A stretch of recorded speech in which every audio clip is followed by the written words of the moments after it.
Ya, deja de ver anuncios. Te tengo una pregunta. Cuando escuchas Kaioken, ¿a ti a qué te recuerda? A mí me da muchísima nostalgia y me transporta a mi infancia, a la primera vez que recuerdo haber visto a Goku sacarse la chota como un hombre de verdad en televisión. Ya sabes, cuando Nappa está rompiendo madres al 2x1 en la tierra y llega Goku, usa el Kaioken y chao chao a la espalda de Nappa. Y luego de que Goku usa a Nappa como sombrilla, Vegeta lo tuesta en el aire, le hace una air fryer. Y bueno, de niño esta idea de una transformación que te llene así de esteroides, que te llene así de músculos, me parecía genial. Por eso ahora de grande me inyecto esteroides.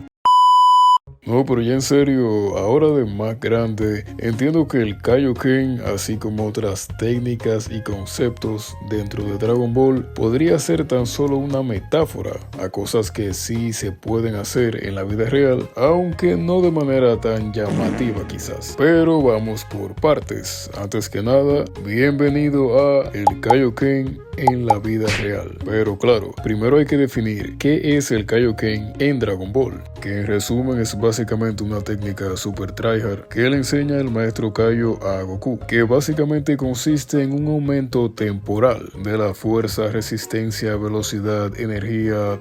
Es básicamente usar los cheats de GTA en una pelea. Pero claro, también tiene su lado malo, y es que como somete al usuario a un estrés extremo, esta puede terminar afectando al mismo usuario. Y de primeras esto suena super anime, así super freaky, pero realmente tenemos dos conceptos que se asemejan bastante en la vida real, que serían el pump y la adrenalina. Que por cierto, antes de seguir con el video, se supone que esta semana les iba a traer un video de probando movimientos de anime o videojuegos en sparrings reales, pero me rompí la mano.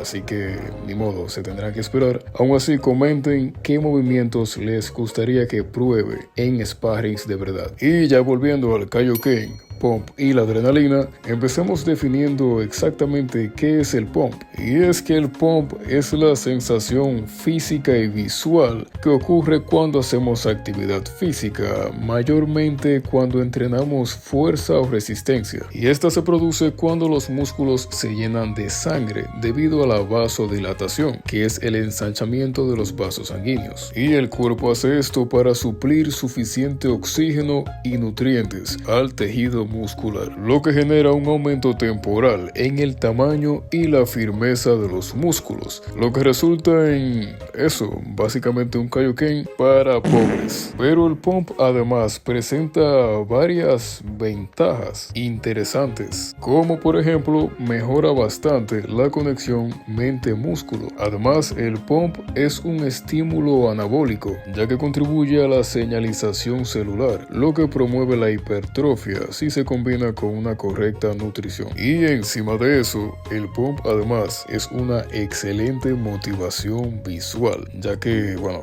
cuando uno se mira en el espejo pompeado es que se me pone durísima la verga. Y el siguiente concepto sería la adrenalina, que también es conocida como epinefrina, y esta es una hormona y neurotransmisor que es producida por las glándulas suprarrenales en respuesta a situaciones de estrés, miedo o peligro. O sea, es básicamente una reacción de lucha o de huida. Y esta prepara el cuerpo para actuar, ya que aumenta la frecuencia cardíaca, dilata las vías respiratorias, aumenta el flujo de sangre hacia los músculos y hacia el cerebro, y además libera glucosa en sangre para tener una fuente de energía rápida. Ahora bien, estos conceptos suenan muy chidos, pero realmente al igual que el Kaioken en la vida real, tienen ciertos límites o consecuencias, ya que por ejemplo, sobreutilizar el pump y la adrenalina podría causar una sobrecarga fisiológica, podría llevar a lesiones, dependencia psicológica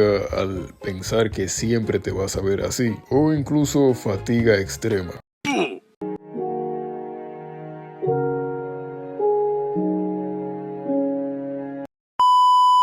¿Es aquí el video? Sí, hola, ¿qué tal? ¿Cómo están? ¿Todo bien? ¿Todo bien?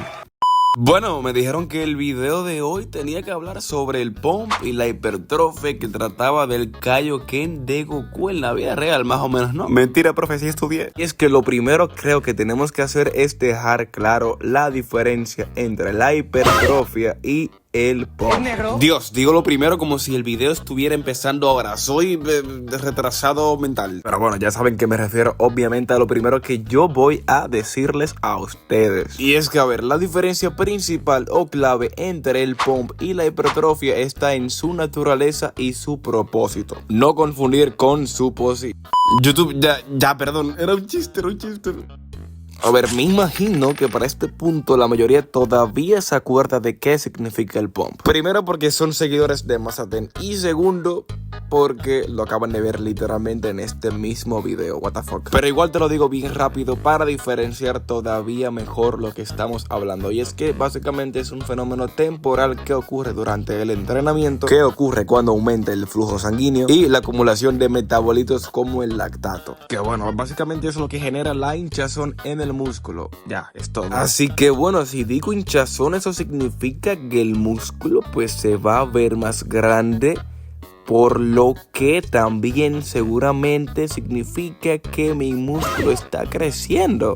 Pues sí, está creciendo obviamente, pero si le pusiste atención a la definición que te acabo de dar, es una hinchazón temporal. Por lo que más atento, coño. Y ahí justamente está la mayor diferencia, en que la hipertrofia es un crecimiento sí muscular, pero a largo plazo. Y este aumento muscular se produce, a diferencia del otro, por el aumento de tamaño de las fibras musculares, debido en parte a la sobrecarga Un ejemplo más o menos bueno creo que sería el Super Vegeta, que más o menos lo que le pasa a Super Vegeta, que recordemos es la versión super musculosa del personaje, aunque seguramente ya estás viendo fotos de él ahora mismo, aunque yo no, que solamente tiene los músculos hinchados durante esta transformación, que si bien obviamente uno no puede imitar esa transformación, pues es parecido a lo del pump cuando nosotros entrenamos. Y la hipertrofia la tuvo a lo largo de toda la serie, ya que cuando apareció se veía más o menos así, y ya cuando se vio pues más avanzada la historia pues lucía así. Pero aún así, como ya vimos con mi compañero anteriormente, pues tiene muchas ventajas el pump. Así que voy a darte los métodos para que lo maximices rápidamente en tu entrenamiento. Y tranquilo, si lo diré rápidamente, simplemente no mires cuánto tiempo le queda al video. Y la primera sería aumentar el volumen de tu entrenamiento. Realiza más series y repeticiones para acumular más sangre y metabolitos en los músculos que estás trabajando. O sea, de 3 a 4 series con 12 a 15 repeticiones realmente ya tienes suficiente. Que tampoco quiero que te pongas a sobreentrenar de más, tampoco exageres. Como me preocupo por mis subs, es que wow, ¿cómo no me van a dejar 50,000 likes? Aunque bueno, solamente dale una vez porque si no se quita. Pero bueno, mantener descansos cortos también ayuda. Con descansar de entre 30 a 60 segundos entre series, esto ayuda a mantener la congestión muscular. Aunque recordemos que esto solamente cuando quieres hacer lo del pump. Créeme que en general la mayor parte de ocasiones es necesario un buen descanso. También ayudan bastante los ejercicios que son aislados, como por ejemplo un curl de bíceps o extensiones para cuádriceps. E incluso te podría ayudar más si lo haces unilateralmente. Y también aumenta el TUT, o sea, el tiempo bajo tensión. Claro, porque la T de tiempo, la U de bajo y la otra T significa tensión. Y sí, ya sé que la abreviación está en inglés, pero bueno. Y también puedes intentar, luego de hacer una serie al fallo, pues bajarle peso para seguir dándole al fallo, lo cual se llama drop set. Yo realmente prácticamente desde que empecé he sido un poquito obsesivo con hacer drop sets, honestamente, pero bueno, es que me encantan. Aunque generalmente lo hago solamente durante la última serie de ese ejercicio, por lo que creo que hacerlo por cada serie es un poquito excesivo. Y también ten cuidado porque al hacer drop sets es como que mentalmente te vuelves más débil, ya que piensas, bueno, ya que voy a hacer un drop con menos peso, pues realmente no hace falta que llegue al fallo realmente. Pero sí, hace falta. Luego también hay más técnicas, pero tampoco quiero saturarte y alargar tanto el video, por lo que bueno, déjalo así. Ay, Dios mío, dije que iba a ser breve, Dios mío. Aunque quiero terminar este video no sin antes recordarte que tener el pop no significa necesariamente que vas a crecer, y mucho menos tampoco significa que fue un buen entrenamiento. Así que ni de chiste te pongas a medir qué tan efectivo fue tu entrenamiento comparándolo pues simplemente con tu hinchazón del día anterior. Y amigo mío, es todo lo que tenía por decirte esta vez en este canal. Y como sé que seguramente no entendieron prácticamente nada, pues pueden preguntar lo que sea en los comentarios, que siempre respondemos a todo el mundo. Y puedes convertirte en miembro del canal también, Por cierto, mira otro video acá.